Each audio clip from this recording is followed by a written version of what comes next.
Hello, hello. Here today in the Tier 10 French cruiser, the Henri IV, or HIV as she's somewhat unaffectionately known. We're here today on the map Islands of Ice, and the mode is Domination. We're in 8 to 10 matchmaking, so we are top tier, thankfully.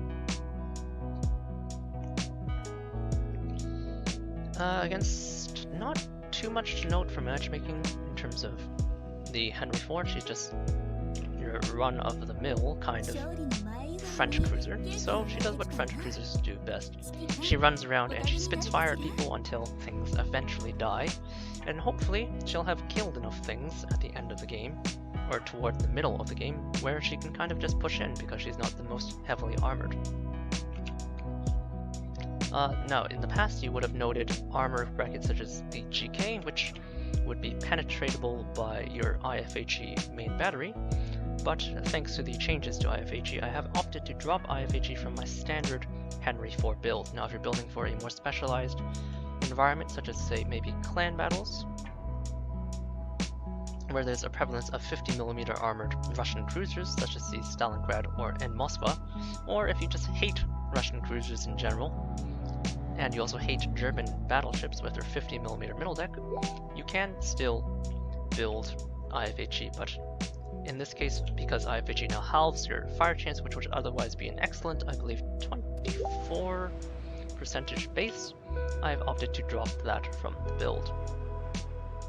Now, amongst tier 10 cruisers, the Henri IV is actually fairly hefty. You can see me here gliding alongside this Hindenburg, and I do actually have a small hit point advantage over him.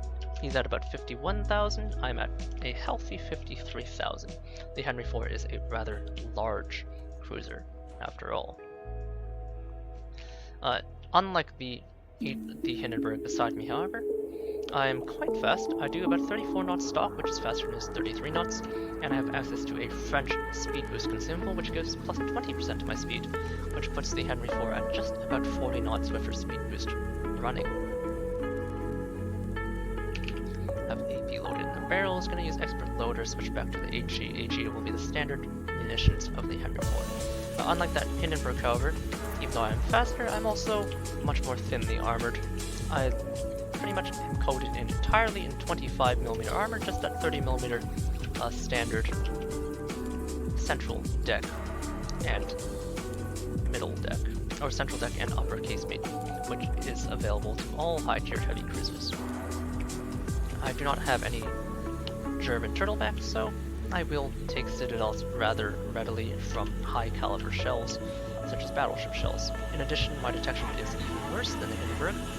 Full concealment built Hindenburg is sitting at about 11.5 to 11.8 kilometer detection, if I'm not mistaken. Whereas the Henri, on the other hand, is sitting at a rather disgusting 13 kilometers. Grozovoi pops up very briefly. I'm gonna fire off a torpedo tube after setting front shells at him. I don't have hydroacoustic. I am opting to run defensive fire. The Henri actually has quite good AA. But I'm gonna pop my speed boost and kind of run at him. I've seen as Grozovoi's torpedoes already, so I'm just gonna dump my tubes. Nothing here to oppose me, except this Grozovoi. Now the Henri IV has a rather fearsome set of guns, 3400 alpha on a rather long 11.4 second reload with a reload module. However, she does exchange this for, of course, the high alpha and a rather high gun caliber. She has 240mm guns, which means she has the distinction of having bigger guns than even a Moskva, for example. Looks like someone's there. And more importantly, in spite of the slow traverse and long reload, she has access to this reload booster, which means you can do things like so. Now there's another destroyer out here, apparently, since I saw torpedoes come in. Pop that reload booster just to burst down that Grozovoi, by the way. You can turn in and away from that rogue destroyer and angle against the Prinz Eugen. Now this 240mm gun doesn't give you any particular overmatch qualities unless you spec IFHE, as I mentioned at the beginning of the game. But it does give you quite a mean punch, and it means that with AP, you break the 238mm threshold, which allows you to punch ships like Minotaur, Smolensk, and Colbert straight through the bow. The AP itself is not particularly fast, but it's a very, very heavy shell, which means it punches through a lot of armor. It has a lot of penetration power and a lot of energy retention even over range. Prince Eugen angles slightly, so just time to switch back. Still getting a respectable 6k of pen damage against that angled target. Switches over to HE, don't really care, gliding around the edge of the map. There are the enemy torpedoes. I did say, of course, we were getting stalked by an enemy destroyer. We saw that when we were pushing through onto the Grozavoy earlier. We dodged one set, there's still another set from the Fletcher somewhere out there. I'm not too afraid. Just working my way down on this Prince Eugen. Another advantage of big high caliber shells is that you have a lot of module damage capacity. So you have these big meaty guns which have actually quite a bit of overmatch capability. The fact that I'm undetected means he's slid behind this rock in terms of my line of sight. In addition to all the punchy characteristics of the guns themselves, they also have quite a bit of range. 19 kilometer stock range is nice. My speed boost does die down. You saw me briefly use that reload booster consumable there with the Grozavoy. This is of course a standard main battery reload booster. It halves your reload, cutting it by 50%. It lasts 15 seconds, so you get about 6 salvos in the space that you would normally have. Or not 6 salvos, you get about 4 salvos in the space you would normally have 2, which is quite a bit of burst damage considering these are big, heavy guns. And the Henri IV did get nerfed quite recently. She received a nerf to her engine spooling power, which basically equates to how quickly she accelerates from a full stop. So she had that greatly reduced because people were doing something which you might have seen referred to as throttle jockeying or just speed juking, where you would kind of move in a relatively straight line, but just with the speed boost running by controlling your speed like so, starting and stopping, so coming to a full stop after someone fires at you from full speed, you would be able to get shells to overshoot you or undershoot you, depending on when and where they shot at you. Having a little trouble hitting this Kitagazi at range, even though he's not maneuvering particularly well. You can see here, I full stopped and I'm trying to bring myself back up to speed, but without my speed boost on, I'm having quite a bit of trouble. The Henri IV does in fact accelerate rather slowly now. This game's quickly coming to an end, by the way, so I'm going to pop my main battery reload booster just to get some burst fires onto this Massachusetts. You can see here, come down to a very Des Moines-like 5-second reload once I pop the booster, but it only lasts for about 2 or 3 salvos. Just trying for a fire with my enhanced reload. Didn't get quite full value out of it, but it's fine. I'm just trying to milk what damage I can out of this game. 50,000 for a Henri IV, which is an excellent long-range fire starter. It's not exactly that great. Still cautious about that Fletcher, by the way. He's over there. Looks of it. So he torqued, and well, he could have torqued this cluster or me. I'm guessing he torqued a cluster rather than me because, well, that would just make sense. But anyhow, she did get that nerf to her spooling power. You can compensate for that nerf by running acceleration module instead of rudder shift. This, of course, will give you a rather sluggish rudder shift, which does affect your open water performance, but overall, she doesn't really need it. Kitagazi pops up in front of me, so I might be about to take some torpedoes. I kind of forgot he existed, to be quite frank. I was busy talking. Okay, I managed to dodge them. The torpedoes, that is. I'm gonna launch some torpedoes for the Massachusetts. Don't really care about the Kita that much. At this range, I can actually switch to armor piercing, even if I happen to find the Kitagazi. Not gonna matter that much. With the HP he's at, even AP will deal the job. And you can see a Smolensk at range. And if you recall, I was talking about those heavy caliber shells. I accidentally touched my heel, by the way, which means I overmatched him in most sections of the ship, except for his belt. I'm gonna have to spend a salvo onto this low HP Kitagazi. Don't quite overmatch him, but at this range, he's gonna broadside, and I'm gonna finish the game by removing this nuisance from right beside me.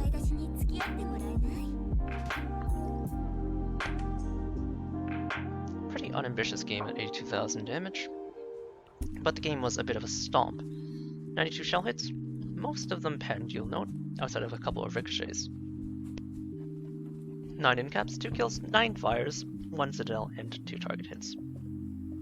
Team score wise, top of the scoreboard, but this was not exactly a game by any stretch of the measure. And detailed report wise, mostly HE damage, a little bit of AP when I got the opportunity to take some pawn shots into that Prince Eugen, but otherwise nothing special. Now before we continue on, we'll go into port, look at some of the specifications, just so we can get an idea of what she's like. So as I mentioned, pretty poor concealment, 13 kilometers with a full stealth build. If you compare to another ship that has a reputation for being relatively unstealthy like the Hindenburg, even she sits at 12.6. Alright, not quite the 11.5 I was mentioning, that's probably the Prinz Eugen I'm remembering. But even so, she's even less stealthy than the Hindenburg, which is already has a reputation for being kind of easy to spot. She has a maximum stock speed of 35 knots, a rather large 840 meter turning circle, but this is fairly standard for most heavy cruisers. They hover around this range.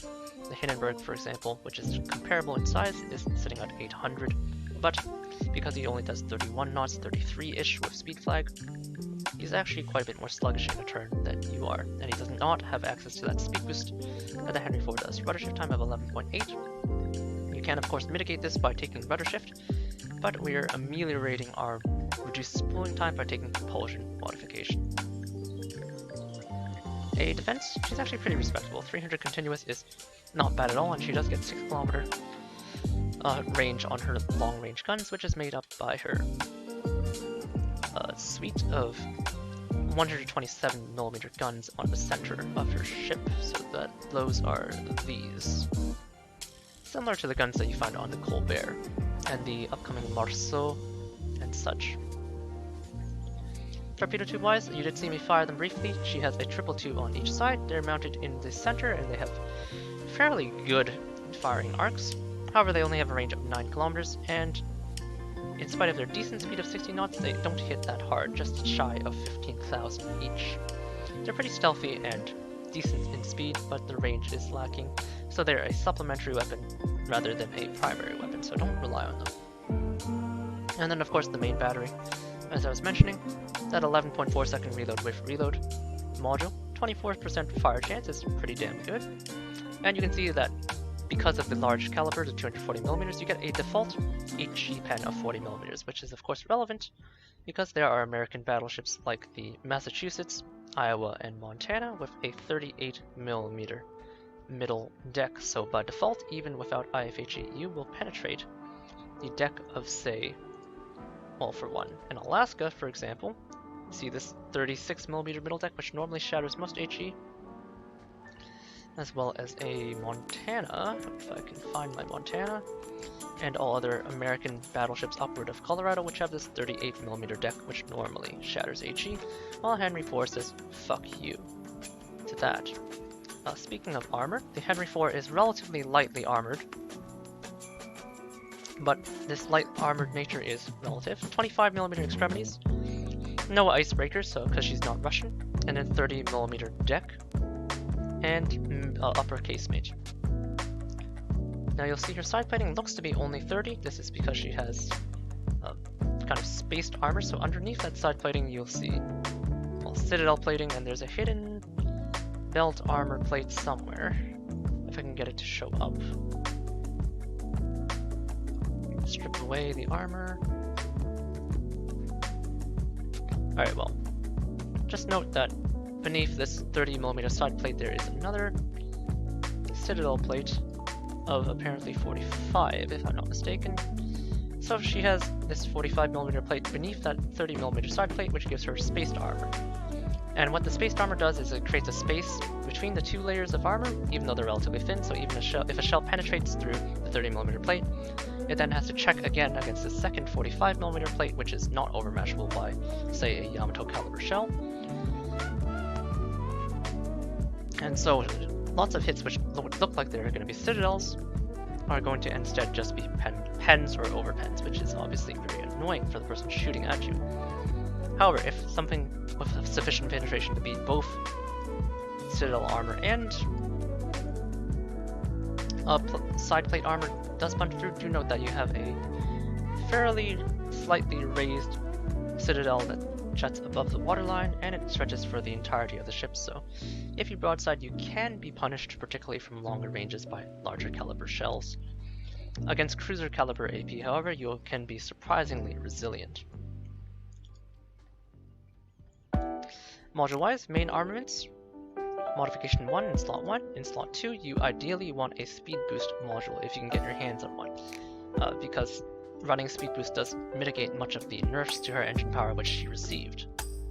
However, if you lack that, then engine room protection is an obvious one. Slot 3, turret traverse. So main battery modification 2. In the past you would have taken something else, but since they buffed M2 and the Henri IV has a pretty horrific turret traverse, in this case I have 29 seconds with expert marksman and this module. She's fairly sluggish and you can easily outturn your turrets because she actually handles pretty well when she's inside of her speed boost.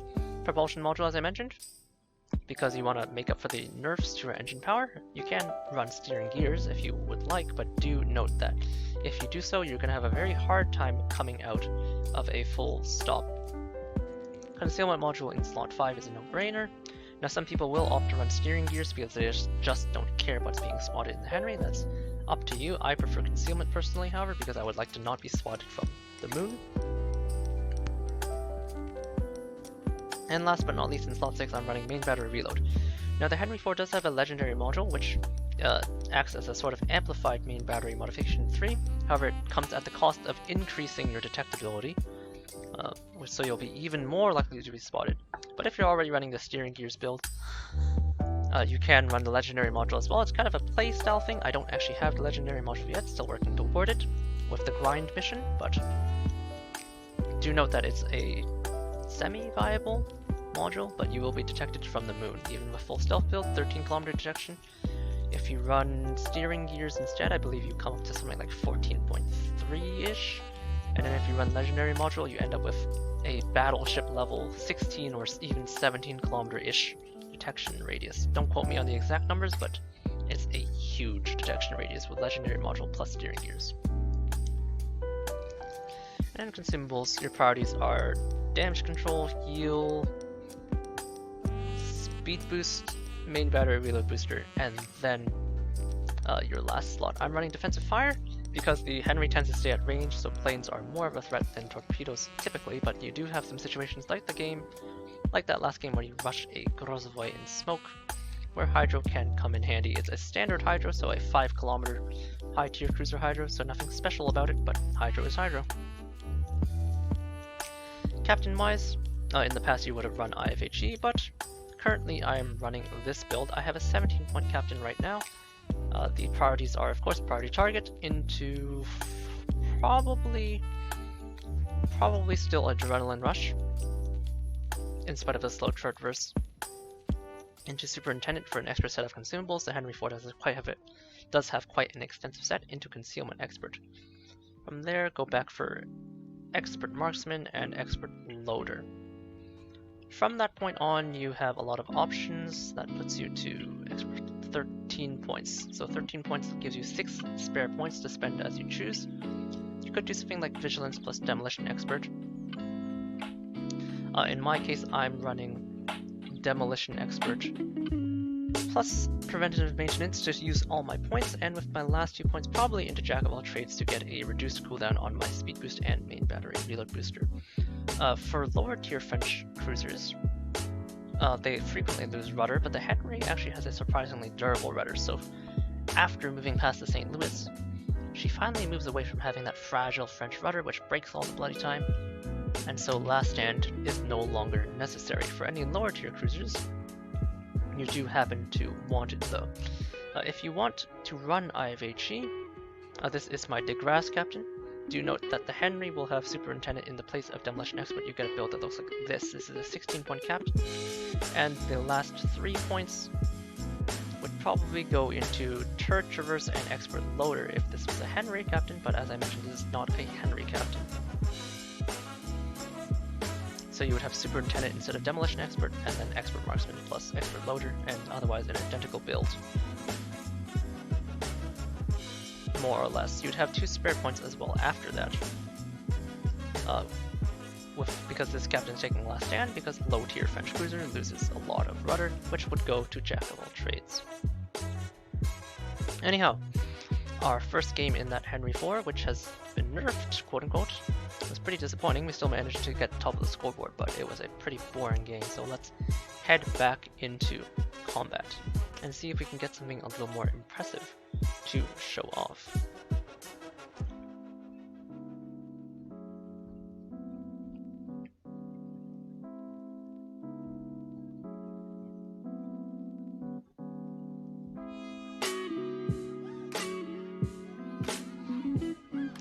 So back into the queue.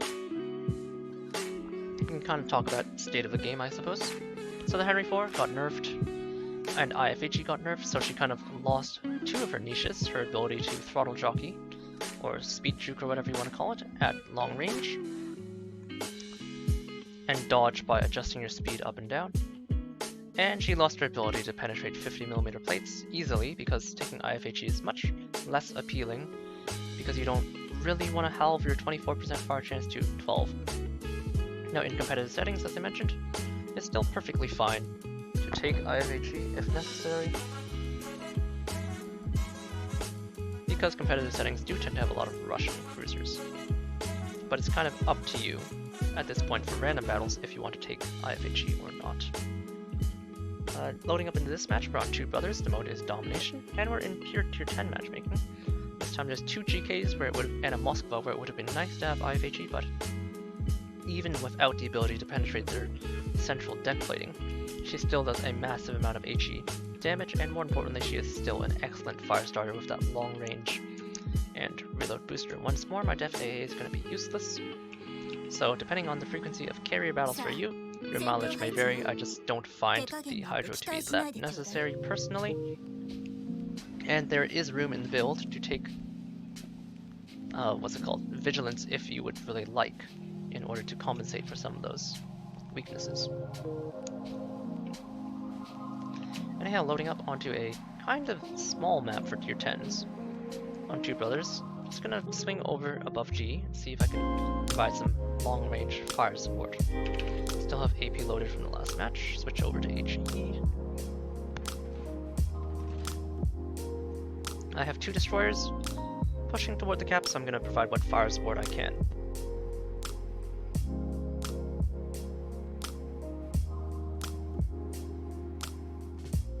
Now in terms of actual gun arcs, with the ABX layout of the Henry's 3 triple 240 turrets, they're actually pretty good. Just about, probably about 38 degrees-ish to bring all 3 guns to bear, so pretty good, not excellent. There's still a considerable amount of broadside to show a battleship or a cruiser. A Stalingrad or Des Moines, for example, will have no trouble getting full pens and even citadels against you at this angle, but relatively good because you can fire, and thanks to the long reload you can then angle, although the rudder shift, you will note, is a bit sluggish to respond. Torpedo-wise, as I mentioned, the torpedo angles are quite excellent. This is probably a 20-degree angle off the bow, and similarly off the stern, 20-degree angle. Now there's only 3 tubes per side, and they have a pitiful alpha damage, so they're still just a supplementary weapon, but having access to good angles is always a nice thing. Arc-wise, these shells are not the fastest, but they're not the slowest either. You'll note the speed is very consistent over the course of their range, and that's kind of the big thing with Henri IV's kind of enormous 240mm shells. They just retain a lot of energy. Smolensk smoking up in the distance. I'm gonna actually try and blind fire him. I'm gonna lock onto the Moskva, but shoot at the last known position of the Smolensk. Kind of using the last known position indicator and my minimap reticle indicator to guide the shells. I locked onto the Moskva for the dispersion improvement, and I did manage to score 1 overpen, even though he's kind of bow in. Shimakaze on the other side of that rock, you have to be a bit careful. Switch back to HE in case I have to engage that Shimakaze. There are some of his torpedoes. I'm gonna pop speed boost in case it becomes necessary to dodge a little more actively. There's an enemy Shimakaze in my base, which I cannot access. And there's that one of those GKs. Since I'm pretty high speed, I think I'm gonna turn around and respond to the Shimakaze, who is cheesing our base in this case. Don't want him behind us. You can see at range, shells do take a long time to fall, and there they are shattering against the 50 mil plate. Lowering my speed in order to tighten my turn radius. Bringing my turrets around. Turret traverse is, as I mentioned, slow. Going to come around and respond to that enemy Shimakaze. Based on position, he's likely to exit away from the GK.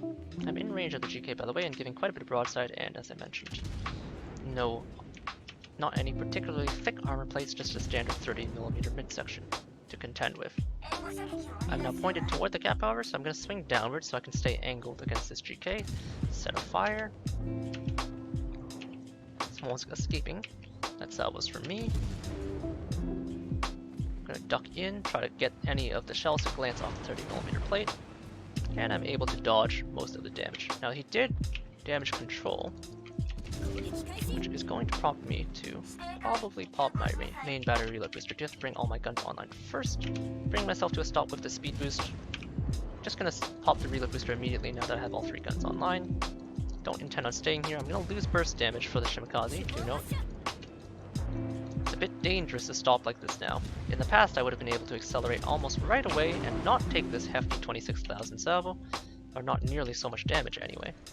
But because of the spooling power nerf, there was a bit of a nerf to this touch and go playstyle. With that said, I have plenty of health to work with, but just do note, you got a broadside to use all your guns, especially when you're reload boostering, so it's better to stay on the move when possible. Smolensk shelling what looks to be me, I guess. It does catch fire onto me, but it doesn't look like he's running IFHE. I did get the permanent fire on the GK I wanted, but not able to actually put fire onto him thanks to his relative position. Currently, enemy has a cap and we have none because both my destroyers decided to go turn around and respond. There's that Moskva. I'm gonna switch over to AP. Provide some angle. Note he's giving quite a bit of side, 3 shatters on the 50mm plate. And let's see if I can get my high power 240s to pen him at that angle. Not actually sure it's possible. Oh, actually it is. So there you can see the high penetration power of the Henri IV's 240s coming into play. Don't quite see the GK. Spotted by the Shimakaze, probably somewhere around here. Moskva is re-accelerating. You can see when my speed boost is not running, I'm incredibly sluggish. Kinda need to get something done here. GK fires upon me. You can see his butt there sticking out just a tiny bit. But you can see without having access to radar or hydro, it is incredibly difficult to get something done. I'm gonna shoot at the end stern there and switch to AP since that's what I can see. He's relatively flat based on angle. It's kind of reversing. Aiming for the upper casemate of the GK. It's very dangerous, as I mentioned, to be staying here and shooting, but I'm not able to get a good shot onto him while maintaining angle. 1 pen. Let's try it again. He's at 10k. Gonna reverse while maintaining angle. 5k salvo with AP there. Able to dodge the shells because he thought I was moving forward. However, his second rear gun salvo is going to probably chunk me for a fair bit of damage, not nearly angled enough to resist it. Thankfully, GK Dispersion says fuck you to him.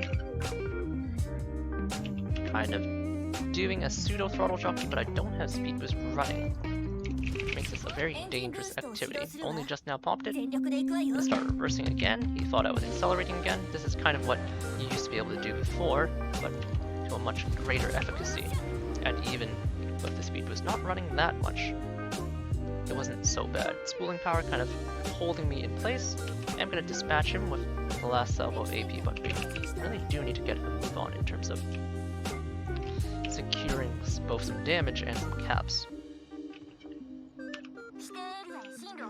Okay, my Grozovite dispatches the Shimakaze. Nicely done, sir. Now I just need him to take a cap. The other GK on the other side is also shoving. And there's a Shimakaze here, in the channel still. Let's see if I can get myself to put some fire onto him. He's reversing behind that rock, so I'm not going to be able to. Ooh, enemy Kebab, or Khabarovsk, showing up. I don't have a great shot here. Let's see if I can get AP into him, and remember the Kaba takes full AP pens. So if he gives me broadside, I will consider shooting AP at him. I'm gonna fire that blind. He's smoking, which is interesting. Most people opt to take heal. The original AP that I loaded for the Zhao is gonna not do anything because he's angled, but I can in fact just fire it at this GK. I managed to get a full AP pen on that Khabarovsk, by the way, and he took full AP pen damage. Because I'm a cruiser, not a battleship. Nice 5k AP salvo here, so this game you can see me using a lot more of that AP. That early salvo from the GK is probably prudent to heal here. Again, I'm not that angled. 3.5 from the HE, so pretty respectable. Zhao sets me a light, and there's a gearing in front of me. He's moving very slightly in my direction. He's turning in. Just gonna cut him off, dump some torps. I don't expect him to hit, but he's so close to me now that there's no way he's escaping. You can see me fighting the turret reverse there. Gonna have to turn full and away, however. Shimakaze once more in the cap. Angled GK who is running from the battlefield. Kind of concerned about any potential torpedoes. The Shimakaze in the middle is insisting on being very annoying. My damage total is still not the highest, because I have not been farming battleships that much. I have in fact been using rather large amounts of armor-piercing shells. And this is of course because the Henry's armor-piercing rounds are actually quite good. It's just you don't always get to make use of them. Instead of fire on that GK at range, putting fire into his superstructure, shells are sluggish, but they perform quite adequately. Moskva will hopefully deal with that, and I'm going to plunge into the cap at this point. Not afraid of that enemy Zhao. Do note that I have similar reload to the Zhao, a bit shorter in fact. He has 13-second base. And I have 11.4, but 3 less barrels.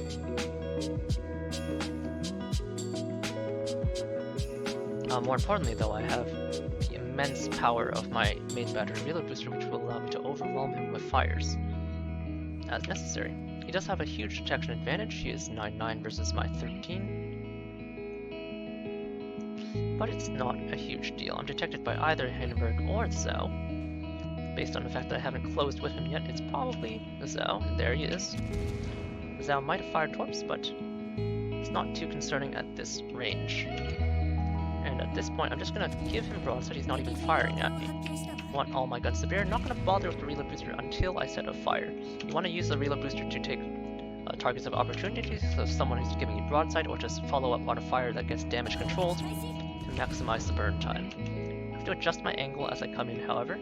I want to stay a little angled. Zhao AP, or Zhao HE and AP is both very potent. He did a damn con of fire from the looks of it. He's also turning in slightly, gonna keep trying for a follow-up fire, and when he does that, we switch over to the Henry AP. Remember that Henry AP is absolutely lethal. He's firing his AP into me. The Zhao AP is also very good, but it's not quite the same as mine. The power of his AP comes from its incredible gun velocity. The power of my AP comes from its incredible shell weight. So they're just catching him in the sliding turn means that I'm able to put a significant amount of damage into him. Shimakaze is relatively even, and there's another small one, as I mentioned. The 240mm gun does overmatch the 19mm plate. Or, sorry, I think it's 16mm plate, sorry. That is found on the small lens. Switch over to HE with Expert Loader. Expert Loader, a fairly critical skill to the Henry IV. and take a ranging pot shot at the enemy Shimakaze. Don't quite manage to hit, don't have the pinpoint dispersion of the Zhao, and have relatively sluggish shell velocity. Switch over to AP because I'm fighting a Smolensk. I have one heal charge left, so it's not too dangerous. My Grozovoi does dispatch a Hindenburg on the other side. Smolensk disrespecting me. Oh, turning broadside into my Henri IV shells, that's gonna be painful. Oh, okay, he gets overpens only because he's a Smolensk. Interestingly enough. I'm just gonna wait. I have my hand ready on the main battle reload booster, but apparently the Hindenburg did find some citadels, so rip that guy. Smolensk might have torpedoed, he has 8-kilometer torpedoes. And at this point, I could cut back for the Shimakaze, but he's likely to just take the cab and move into B, so fastest way to reach him is actually to go all the way around.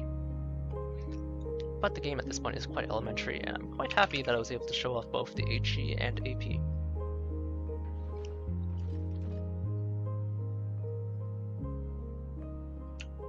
Shimakaze in the middle, by the way, not being particularly useful to his team. Kind of just hovering in and out of her cap the whole game, but was not able to torpedo very much.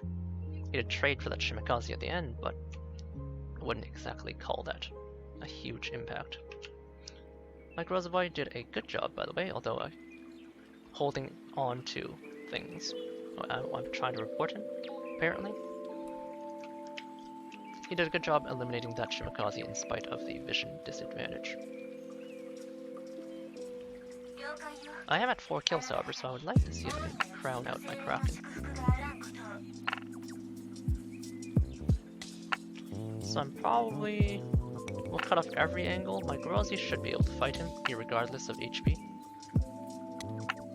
So I'm probably going to assist in the capture of C and plunge back right through the center to cut off any potential routes of escape. Henri IV is a fairly large cruiser, as I've mentioned over the course of these 2 games.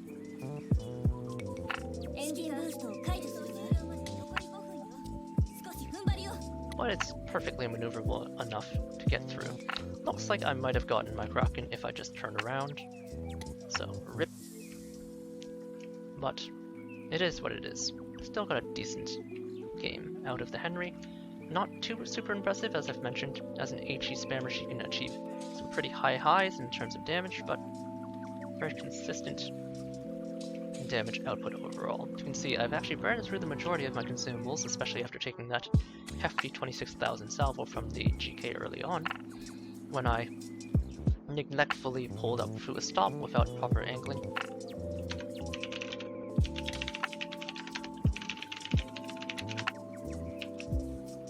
Okay, and RIP my spelling ability.